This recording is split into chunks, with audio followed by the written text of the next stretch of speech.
Hello guys, good morning. Ako nga pala si Jay, ang inyong barberong rapper. Hindi lang barbero, hindi lang rapper, guwapong gwapo pa. Charot! So ayun guys, ihanda naman natin ang ating detailer at ang ating clipper. At isa lang naman ang ating kliyente. So ano pang ating gagawin at wala naman tayong hinihintay na? Let's go! At dahil day off natin today, pupuntahan natin ang ating kliyente. Magsa-sideline tayo dito sa UAE. Kailangan ng diskarte para magkaroon ka ng salapi. So ayun, lakad na nga tayo mula dito sa bahay. Ayun, tamang papogi, hawak ang barber bag. Lakad-lakad lang ng konti kasi walking distance lang naman ang bahay ng ating pupuntahan. So ayun, saan natin yung pinto? Gamit tayong elevator. Paano ba gumamit niya? Okay, konting papogi ulit. Sakay na tayo. Alright. So ayun, pindutin na natin ang G. At close. Sa hindi po nakakahalam, ang meaning ng letter G ay go.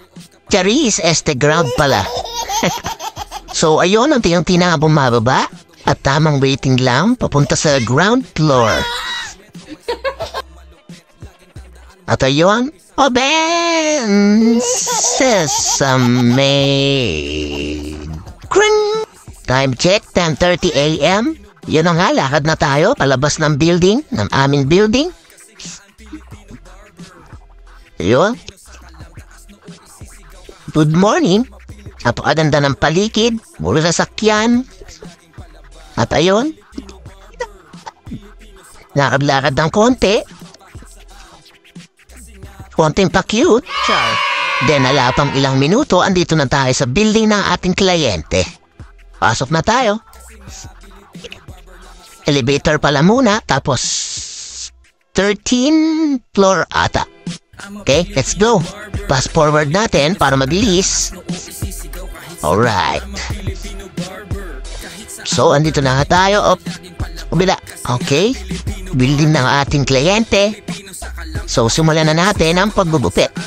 Ang request palang gupit ng ating kliyente is mallet cap. So, ayaw niya ring pabawasan sa taas, ayaw niya ring pabawasan sa likod. So, side lang daw yan. So, mabilisan ang ating gupit niyan kasi shaggy lang. Shagilid lang ang gupit. Alright, times 100 speed. Para mas mabilis, di kayo magsawa kakapanood. Let's go! Para sa hindi po nakakaalam, ang aking background music po ay akong po mismo ang may gawa niyan. Sariling compose ko po yan. Kaya, kung gustong i-download, nasa YouTube ko lang po yan. Lalagay po yung link sa taas. Then, na rin kalimutang mag-subscribe para maahas. At ayun, tapos na nga. Yan ang resulta ng ating mallet cut foam service na medyo naka-firm.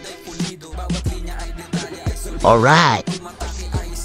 Pakita natin sa video, kabilaan. Tapos sa kabila ulit. Alright. Mission accomplished na naman. So sa madaling salita, umita na naman ang inyong barberong rapper. Let's go! Uwi na tayo! Konting lakad-lakad ulit, pauwi. So ayun, yung binayad sa akin, 50 dirhams times 15 sa Pinas. So, ano pang hinihintay nyo? Punta na sa UAE. Please like and subscribe para maangas. Alright. God bless.